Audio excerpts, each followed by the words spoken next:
그 4월 27일 날 그, 김정은 위원장과 문재인 대통령이 판문점에서 이제 만났던 그런 장면을 이제 떠올리면서 이호철의 판문점을 같이 떠올렸습니다. 이전에 그 김대중 대통령이나 노무현 대통령 같은 경우는 그냥 악수하는 장면으로 끝났었습니다. 근데 이번에는 참 판문점이라는 특수한 공간에서 만났다는 그런 점에서 굉장히 큰 상징성이 있었고요. 또 더 거기다가 김정은 위원장이 그 MDL이죠. 콘크리트 쇠석을 건너서 남쪽에 와서 사진을 찍고 그리고 나서 다시 문재인 대통령과 북쪽으로 올라가서 다시 또 사진을 찍었던 이런 장면들이 꽤나 그 놀라운 충격이면서 아주 긍정적인 충격이죠. 충격이면서 어떤 엄청난 기대를 갖게끔 했던 남북 간의 문제가 금방이라도 해소될 것 같은 그런 기대가 굉장히 컸던 것으로 기억나고요. 지금도 여전하죠. 그래서 이 페이지 부분에 살짝 시를 썼는데요. 그런 그 한 번의 이제 특정 정치 세력에서는 쇼라고 말할 수도 있겠지만 어찌됐든 이제 그런 것이 일회적인 쇼로 끝나는 게 아니라 지속적으로 2차 남북회담, 3차 남북 정상회담을 하면서 계속 되고 있는 점들이나 이런 남북 간의 그 북한의 핵 폐기와 관련된 움직임이나 이런 정황들이 한반도를 살아가는 우리들한테 굉장한 영향, 그 기대, 미래에 대한 기대를 품게 한 것은 당연한 것 같습니다. 그래서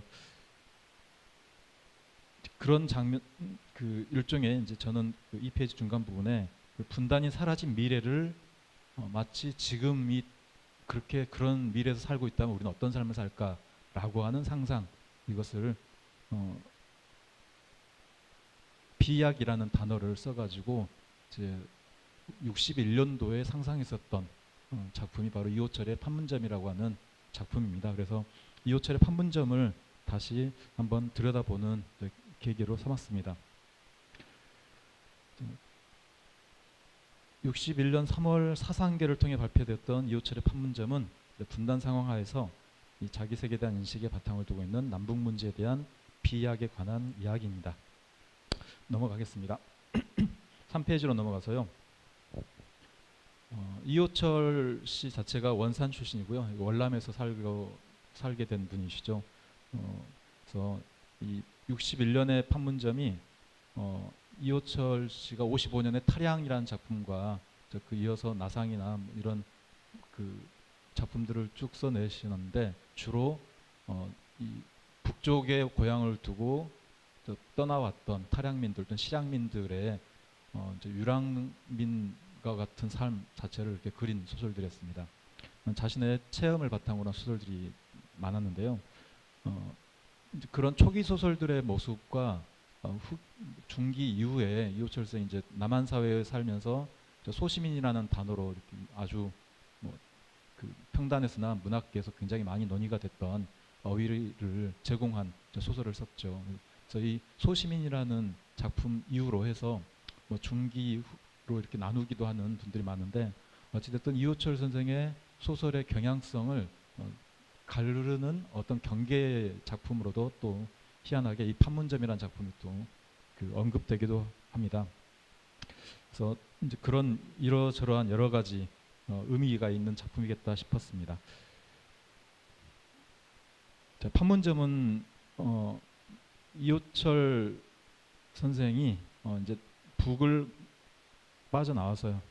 북을 빠져나오고 월남을 하고 남한으로 해서 이제 정착가는 과정이지만 여전히 남한 사회의 어떤 그 불편한 점들, 동일화되기 어려운 그런 자본주의적인 부정적인 양상들이 남한 사회에 가득한 것에서 세태적인 비판들을 해내는 작품들을 많이 쓰게 됩니다. 이제 그런 남한 사회에 대해서 어떤 경계인이라거나 이방인이라거나 타자적인 그런 위치에서의 이런저런 관찰된 내용들을 써 내려가는데요. 이 판문점이라고 하는 소설도 역시나 그런 작가의 시선들이 들어가 있습니다. 그래서 이 판문점 소설의 초기 부분부터 이제 이역감이라고 하는 어휘를 많이 등장시키고 있습니다. 그래서 이 판문점의 인물인 진수, 주인공이자 관찰자인데요. 이 진수의 의식을 지배하는 것도 바로 이역감입니다. 4페이지로 넘어가겠습니다. 그래서 지금 본문 2장, 3장, 4장은 지금 소설, 판문점 소설의 전체 큰 흐름을 세 단계로 나눌 수 있는데요. 진수가 판문점으로 향해서 가는 과정, 그리고 두 번째는 판문점에 도착해서 북한 여기자와 대화하는 과정, 그리고 세 번째는 이제 돌아와서 판문점에서 돌아와서 그 이후에 진수의 일상과 진수의 이러저러한 어떤 생각들과 상상들, 이 내용이 소설의 큰 세 부분을 나누는데, 저도 그 큰 틀에 따라서 본문을 그렇게 나눠서 지금 서술을 해봤습니다. 좀 전에 말했다시피 진수가 느꼈던 판문점으로 향하는 과정에서의 이역감들은 크게 세 가지 대상으로 소설에서는 그려주고 있습니다. 4페이지 중간 아랫부분 보시면 됩니다. 판문점이 분단을 상징하는 장소라는 점에서 진수는 이 이역감이라고 하는 것이 가장 집중된 대상이 바로 판문점입니다. 그리고 이 분단 상황이나 현실을 잊고 아무 상관없이 여기거나 막연한 두려움으로만 여기는 형님 부부로 이제 표현되는 그런 남한 사회의 중산층적인 삶의 세속성, 향락성, 또는 서구 취향의 속물성, 이런 것들을 이제 이역감의 대상으로 이렇게 그리고 있습니다. 그리고 세 번째는 판문점을 향해 가는 과정에서 버스 안에서 만났던 외국인 기자들의 모습입니다. 그리고 외국인 기자의 부부에서 드러난 그런 모습들도 마찬가지인데요. 전부 다 이 이방인들로서 이 엑조틱한 호기심 정도, 또는 두려움을 즐길 만한 그런 것들, 구경거리, 풍경으로 여기는 그런 모습들, 즉 이 한반도를 살아가는 삶과 전혀 상관없는 외부자적인 그런 시선이 이역감을 불러일으키는 대상으로 그려주고 있습니다. 진수라는 인물의 이역감은 일종의 진수라는 인물이 겪고 있는 이 감각들, 직접 감각적 체험입니다. 그 감각적 체험을 종합한 명사로 생각해 볼 수도 있겠다 싶었습니다. 그래서 보고 듣고 감각하게 되는 그런 체험들에 따라서 어떤 판단들을 하게 되는데요. 그 결과로 가지게 되는 2차적인 체험 결과가 바로 이역감이라고 생각이 됩니다. 그래서 이역감은 그러니까 감각기관들이 받아들인 감각 체험의 정보를 1차적인 근거로 이루어지는 선천적인 경험의 오성적 종합 판단이면서 그 자체로 하나의 감각 체험의 이름, 또 다른 이름으로 이렇게 활용되고 있는 것처럼 느껴졌습니다. 자, 5페이지로 넘어가겠습니다. 이역감 외에도 진수는 감각에 기반을 해서 이 현실에, 즉 진수의 눈에 비춰진 것들을 환기하는 그런 대목들을 많이 소설에서 이것저것에서 서술되고 있습니다. 그리고 그 대상들에 대해서 시선의 주인인 진수는 몹시 냉소적인 태도를 보이고요. 어떤 허위적인 것들에 대한 거부감을 거칠게 드러내기도 합니다. 각주에 또 그 예를 찾아볼 수 있는데요. 형님에 대해서도 그냥 형님의 형님스러운 모습이죠. 근엄한 모습, 위험한 모습인데 그것을 역겹다라고 표현하거나 형님의 얼굴에 대해서도 특별히 형님은 큰 잘못을 한 것도 아닌데 굉장히 낯가죽이 두껍다라는 식으로 표현한다거나 또 역시나 외국인 기자 부부의 모습에서도 남편의 어떤 근엄한 모습을 보고 저런 망할 자식이라는 식으로 까닭 모르는 어떤 분노를 표현하는 그런 감정 표현들이 또 냉소적이고 부정적인 표현들이 이렇게 자주 등장한 것을 볼 수가 있습니다. 자, 이런 점들에 대해서 이제 기존의 평가들에서는 이 감각 체험을 기반으로 해서 그 현실에 대한 이런저런 해석들을 해내고 있다라고 하는 평가가 주가되는데요. 그럼에도 불구하고 직물적이고 논리적이지 못하다, 분석적이지 못하다라는 식의 그 이호철 선생의 초기 소설들의 평가들이 있어 왔습니다. 자, 이런 진수란 인물을 통해서 이 판문점이란 소설에서도 이 주인공의 감각에 따르는 어떤 비판적 판단들이 인간관계 밀도나 상관없이 이 서술 대상들에 대해서 차가운 거리를 유지하는 그런 태도를 비춰준 것만은 분명한 사실인 것 같습니다. 자, 6페이지로 넘어가서요. 정리를 하자면 그 정도에서 이 이역감이라는 어떤 키워드를 가지고 정리를 하자면 이 판문점이라고 하는 것은 소설은 이호철 작가의 판문점 방문의 주관적 체험을 이 진술한 인물의 눈을 통해서 객관화시키는 소설이구나라고 이해할 수 있을 것 같습니다. 그래서 작가는 진수의 시선으로 판문점 방문 체험의 내용들을 진술하도록 하고 분단 문제 해소의 작은 기대나 실마리를 드러내는 것이 이 소설에 대한 작가의 기대가 아니었을까라고 생각이 들었습니다. 동시에 이 소설에서 작가가 이 주관적 의식의 내용을 비춰주고 있는데 크게 두 가지로 정리할 수 있습니다. 하나는 남한 분단 상황에서의 남한 사회의 이 소시민적이라고 불릴 만하거나 중산층적이라고 불릴 만한 어떤 삶의 안일함, 향락에 동화되지 못하고 소외를 느끼는 진수가 그런 안일한 삶에 대해서 갖게 되는 어떤 그 거부감이나 거리감 이런 것이 이제 주관적인 의식의 내용으로 이 진수를 통해서 드러나고 있고요. 또 하나는 북한 여기자를 통해서 만나서 대화를 하는 과정에서 이 진수로 하여금 역시나 또 남북한 간의 대화 불가능성 또는 원활하지 못함, 어떤 어긋남, 대화가 어긋남 또는 이질적인 이런 적대감까지 확인시키도록 하는 그런 내용을 담고 있는 것 같습니다. 3장으로 넘어가서요. 판문점에 도착해서 진수가 북한 여기자와 만나는 그런 대목입니다. 처음에 진수는 이 판문점이 초행길이라고 하는 점을 밝히는데요. 이 초행길이어서 그런지 낯선 장면들이 그 낯선 장면들이 판문점에서 관찰될 수밖에 없습니다. 이미 판문점까지 오기 전에는 이 낯선 것들을 이역감이라고 표현했는데 오히려 판문점에 도착하고 나서는 그런 이역감이 아닌 익숙한 어떤 익숙함을 경험하게 됩니다.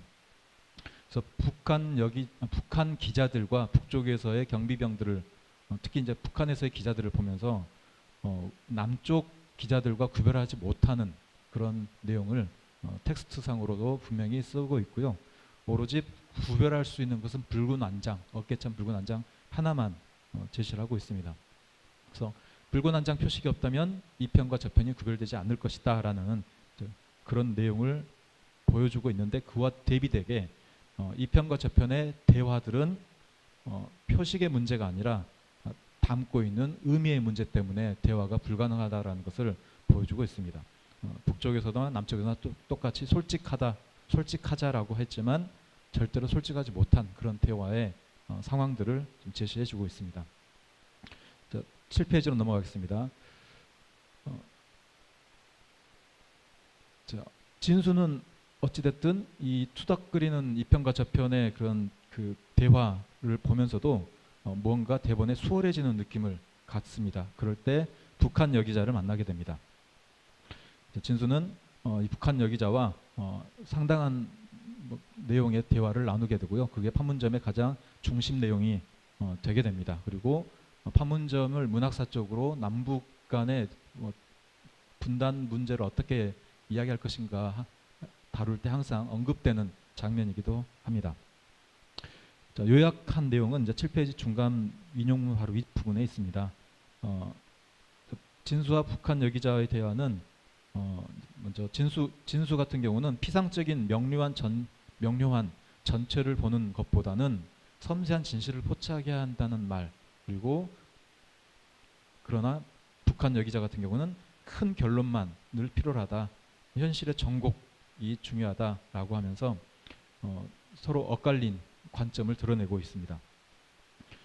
인용문 아래쪽으로 넘어가서요. 진수 같은 경우는 남북 관계에 대해서는 착잡한 리얼리티가 있다. 먹느냐는 철저한 현실주의로 접근해야 한다라고 하지만 북한 여기자 같은 경우는 아주 간단한 문제다. 운명은 자기가 쥐고 있다.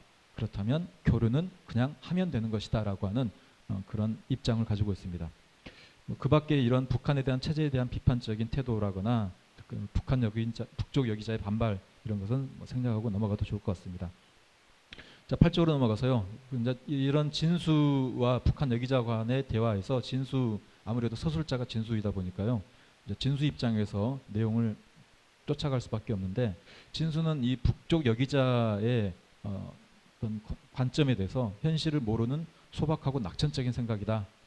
자기의 자유라는 것도 사람이 지니고 있는 내부의 부피와 깊이는 한이 없다는 점을 생각해야 되고 리얼리티의 착잡함으로 현실의 조건은 어떻게 해볼 도리가 없게 되는 그런 종류이다라고 하면서 남북 관계, 남북 교류는 어차피 피차 타산이 앞선 거래일 뿐이니 서로 피곤해지지 말자라고 하는 그런 태도를 진수를 통해서 보여주게 됩니다. 자, 이러한 진수의 태도, 그 철저한 현실주의라고 불리기도 하고 리얼리티라고 불리기도 하는 이런 태도는 어찌 보면 이제 상황의 논리로 다른 표현으로 하면 상황의 논리로 해석할 수도 있는 부분입니다. 이 상황의 논리에 대해서는 몇 년 뒤에 4년 뒤에 발표됐던 소시민이라는 작품에서 그 작가적인 목소리로 직접적으로 등장을 합니다. 소시민의 주요 인물도 나라는 인물이 그 주인공이자 소설자로 나오는데요. 자, 그런 나라는 인물을 통해서 부산 완월동에서 이 일종의 이제 유랑민들까지는 아니지만 하층민들이죠. 그 분단 상황이 만들어낸 실향민들에 몰려 있는 곳인데 그들의 삶들을 밑바닥 삶들을 이렇게 관찰하는 그런 소설이 이제 소시민인데요. 거기에서 작가적 목소리로 상황의 논리에 대해서 서술한 부분을 참고할 수 있을 것 같습니다. 8페이지 중간 인용 부분 한 달락만 보면 될 것 같은데요. 모든 상황은 그 상황 자체의 논리를 조차 뻗어가는 것이고 일단 그 상황 속에 잠긴 사람들은 어쩔 수 없이 그 상황 논리에 휘어들게 마련일 것이다. 이른바 상황의 메커니즘이라는 것이다. 그 상황의 메커니즘이 급한 소용돌이를 두면 이럴수록 그 속에서 사람들의 변모해가는 과정도 속도를 지니게 된다라는 겁니다. 그래서 소시민에서 나라는 인물이 가장 긍정적으로 기대하고 싶었었던 인물은 정 씨라고 하는 과거 조직운동을 했었던 그런 사람입니다. 그런데 정 씨는 아주 처절하게 몰락하고 끝내 죽게 되는 인물로 나오는데요.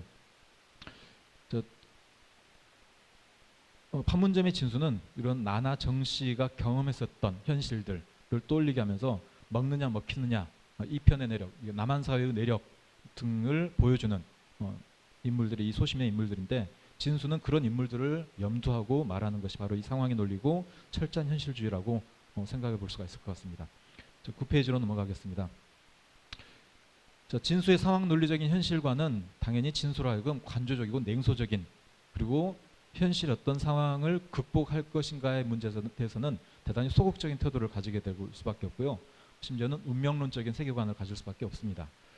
그리고 이것은 50년대에 유행했었던 실존주의적인 그런 분위기와도 같이 맥이 닿는 부분이기도 합니다.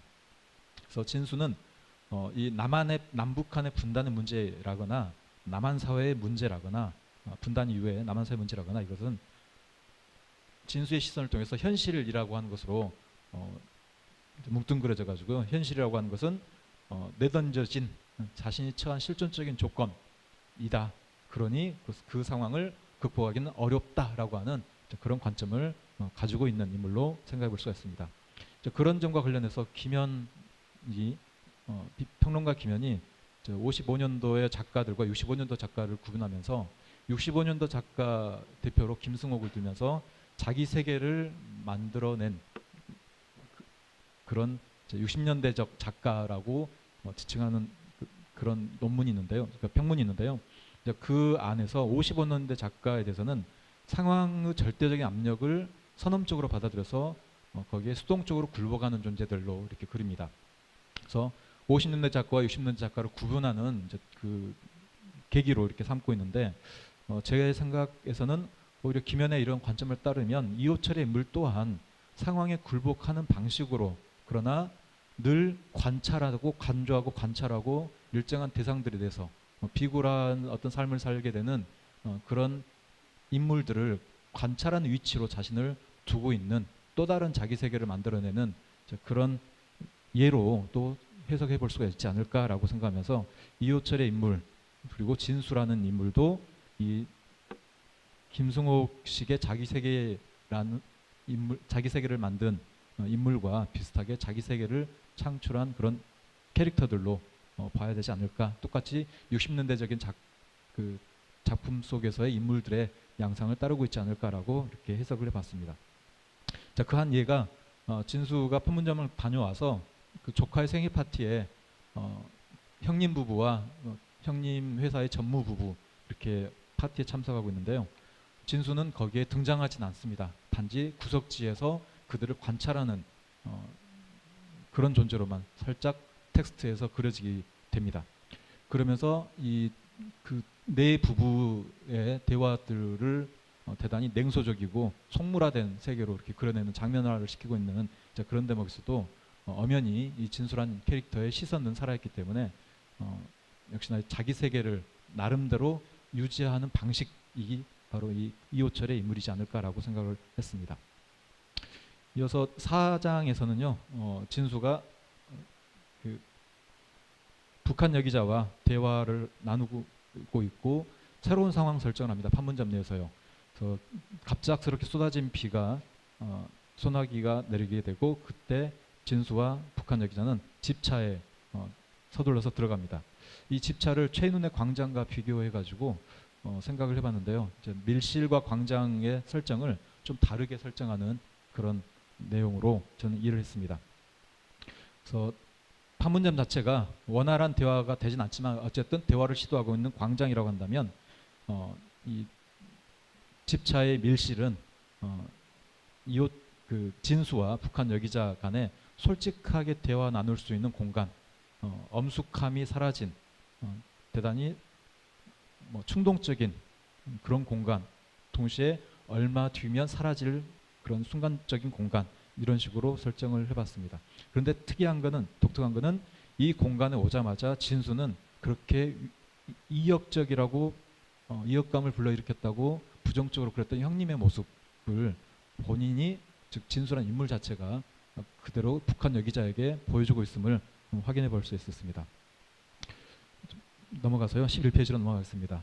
그래서 북한 여기자에 대한 진수의 언어 행위는 남성성으로서의 우월감이나 자유주의라는 이데올로기의 진영의 우월감을 드러내주는, 그리고 형님의 근엄함을 통해서 이웃감을 느꼈던 모습을 그대로 가지고 있는 모습이었습니다.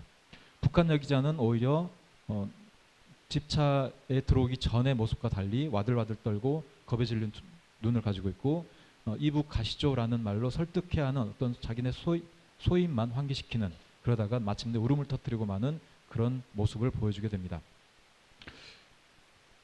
진수는 이제 판문점에서 돌아오고 나서 그날 밤 비몽사몽간에 꿈을 꾸게 됩니다. 근데 그 꿈 내용이 이제 이 북한 여기자에 대한 상상의 꿈을 꾸게 되는데, 북한 여기자는 이 꿈속에서 진수에게 거의 편지와 같은 말을 이렇게 해주고 있습니다. 분명히 이것은 북한 여기자의 목소리로 읽을 수 있는데, 하지만 그 내용에 있어서는 진수 혼자만의 주관적인 그런 상상에 해당하는 내용입니다. 그래서 어찌 보면 이것은 진수란 인물의 유화론적인 주관적 관념성을 보여주는 대목으로 볼 수가 있습니다. 11페이지 마지막 줄부터 12페이지로 넘어가면 그 부분에 대한 해석을 이렇게 정리할 수 있을 것 같습니다.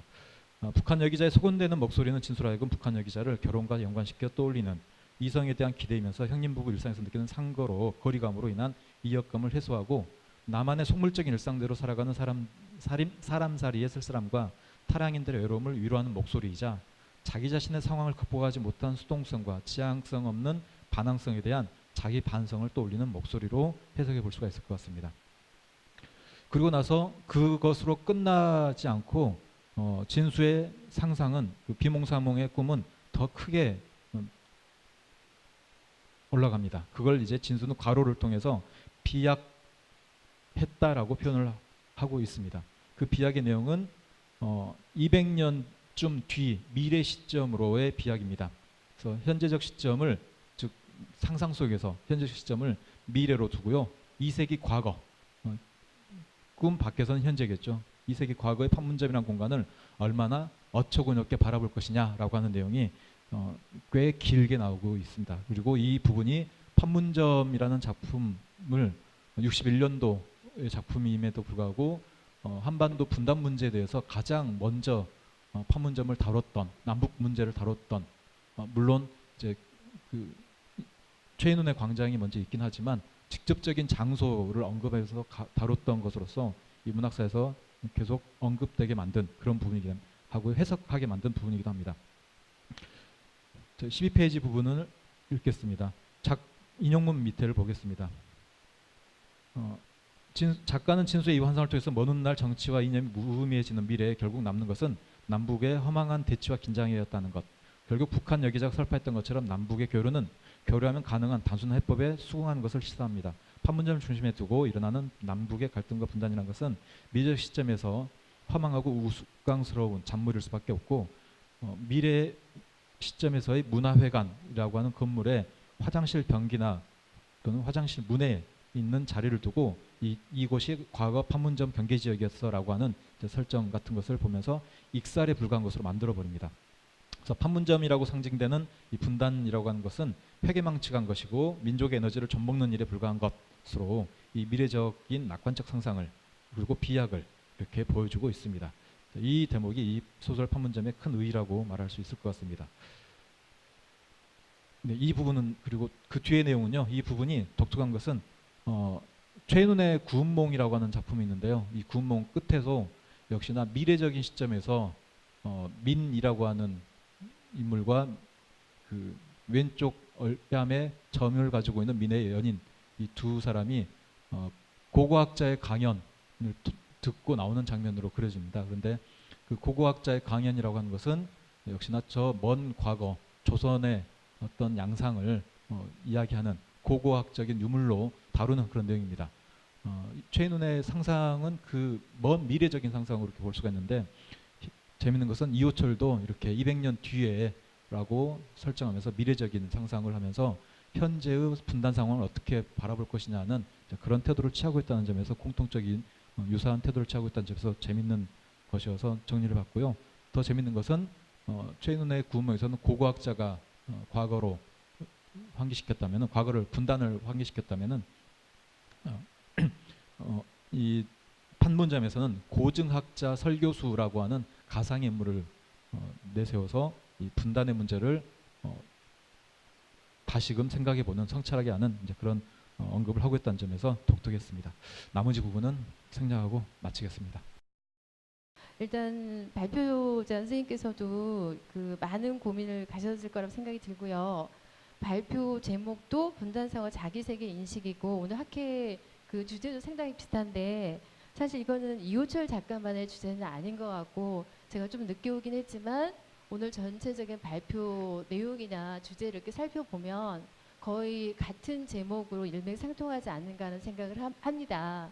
그리고 토론자 선생님들이 질문하시는 내용을 봐도 여기와 관련된 이 문제를 떠나서는 얘기할 수 없는 그런 질문을 계속하는 거를 제가 볼 수가 있었는데 과연 저는 믿는 사람이에요. 문학 꼭 텍스트만을 가지고 연구해야 된다는 것보다는 시대적 상황이나 이런 것들이 먼저 우리가 문제를 제기하고 그게 문학 작품에 반영되고 그리고 그것이 세상을 움직일 수 있다. 그래서 문학을 하는 게 아닌가라는 걸 믿는 사람 중에 한 사람입니다. 그래도 과연 이호철이 먼저인지 판문점이 먼저인지는 토론 발표문에 워낙 상세히 해주셨지만 저희가 공부를 할 수 있도록 조금 더 설명해 주시면 도움이 되지 않을까 싶고요. 제가 오늘 이 토론을 맞출 운명인가 봐요. 인간 삶이라는 게 당연히 그렇다는 생각이 드는데 처음에 학회에서 이 토론 주제를 줬을 때는 분단 상황과 자기세계 인식이었어요. 그래서 이거를 과연 어떤 작품이 나올까 어떤 내용이 굉장히 궁금했었는데 온 제목을 다시 보니까 이호철의 판문점 다시 읽히더라고요. 근데 제가 최근에 가장 재미있게 읽고 있는 책이 사실 이호철 선생님이 쓴 우리네 문단 이야기입니다. 아마 시대적인 상황에 관련돼서 그런지 책 표지에 보면 판문점이라는 얘기가 글자가 많이 나오더라고요. 아마 이것도 하나의 콘텐츠로 출판이 되면서 했다는 생각이 많이 되는데 그걸 보면서 선생님이 얘기하신 논문에서 나오는 수많은 것들을 같이 접목해서 얘기해 볼 수 있는 생각해 볼 수 있는 좋은 기회가 많이 됐었는데 아마 분단 상황을 얘기하시는 텍스트가 너무나 많음에도 불구하고 그 판문점을 선택한 그 여러 가지 상황 이런 것들 좀 더 얘기해 주시면 좋지 않을까 하는 생각을 합니다. 두 번째는 발표에 적지 않은 부분을 차지하고 있는 이역감이라는 부분에 대한 건데 아마 글자 그대로 이역지대로서 판문점이 사실은 드넓은 경계선은 아닐까 하는 생각을 하고요. 사실 그런 부분이 많이 나타나고 있고 지적해 주신 대로 낯선과 역겨움이라는 말로도 대비될 수 있을 것이라는 생각이 듭니다. 그래서 여기에 대해서도 뒤에 쓰신 그 내용들과 연관 지어서 조금 더 부연 정리해 주시면 제가 공부하는데 좀 많이 도움이 될 거라는 생각이 듭니다.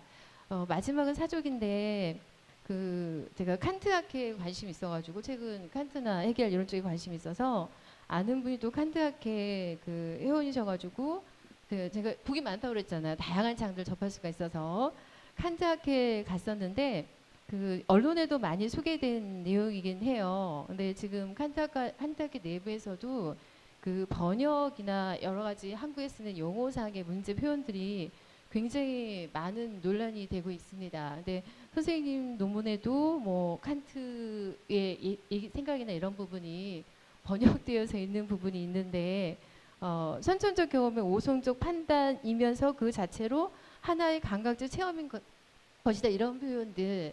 그러니까 저는 국문학을 하면서 이런 그 것들을 어떻게 좀 받아들여야 될까? 진짜 그냥 사족입니다. 그래서 칸트 학교 자체에서도 굉장히 많은 노력을 하고 있고 이게 이해가 안 된다고 그러시더라고요. 이런 부분들이 본인들도 이해가 안 돼서 새로운 정리를 하고 있는데 저희는 또 이걸 받아들여서 학문적으로 연구해야 되는 사람들인데 이걸 어떻게 생각을 하시는지 그냥 잠시 듣고 싶습니다. 네. 선생님께서 그 다행히 이호철 문단 이야기에 대해서 읽고 계셔가지고 참 다행이라고 생각이 듭니다. 처음에 이제 그 변명이라고 한다면 변명 자체가 좀 무의미하긴 하지만 발표문이 늦어지게 된 결정적인 내용은 그 판문점 2012년에 이호철 선생이 판문점이라는 책을 북치는 마을에서 냈는데요. 거기에 이제 판문점 2가 먼저 실리고 판문점이 실려 있습니다. 그리고 뒤에 이제 다른 이런저런 글들이 실려 있는데 애초에는 판문점 2를 쭉 읽고 나서 소설이 왜 이러지라고 생각이 들었어요. 그래서 판문점 거기 또 판문점 2에서는 그 앞부분에 그 앞쪽에는 61년도의 판문점 작품에 대해서 이제 소설 바깥에 실제 이호철 선생의 이런저런 사연들이라 해야 되나 당시의 정황들 이런 것들이 이제 설명이 되고 있는 대목이 있었습니다. 그래서 굉장히 흥미롭게 생각이 들어가지고 61년 판문점을 소환했던 2012년도에 이호철 선생의 판문점을 떠올리게 됐던 그 이호철 선생의 그 의중은 뭐였을까라고 생각하다가 이제 그 판문점 2에서는 그 김정일 위원장의 장례식을 보면서 이제 이런저런 소설을 쓰게 된 그런 정황들을 보여주게 되는데요. 아마 연세가 많이 드시고 이제 그 당신도 인생을 정리해야 되는 결국은 2016년에 돌아가시긴 하셨지만 그런 인생이 정리되기 전까지 남북 간의 문제에 대해서 뭐 어떤 해소된 것을 보고 싶어 하지 않았을까. 그리고 90년대 초반부터 끊임없이 자신의 문학적인 출발은 타량이지만 자신의 마지막 문학의 끝은 귀향으로 끝나고 싶다라는 그런 내용들을 많이 여기저기서 말씀하신 걸로 알고 있는데요. 그래서 이제 판문점 2를 어떻게 볼 것인가라는 문제로 논문을 쓰다가 다 뒤집었습니다. 그러느라고 시간을 낭비하고 그러다가 도저히 현실적인 것으로 판문점 1에만 충실하게 읽자라고 해가지고 서둘러서 정리하다 보니 이렇게 늦어졌는데요.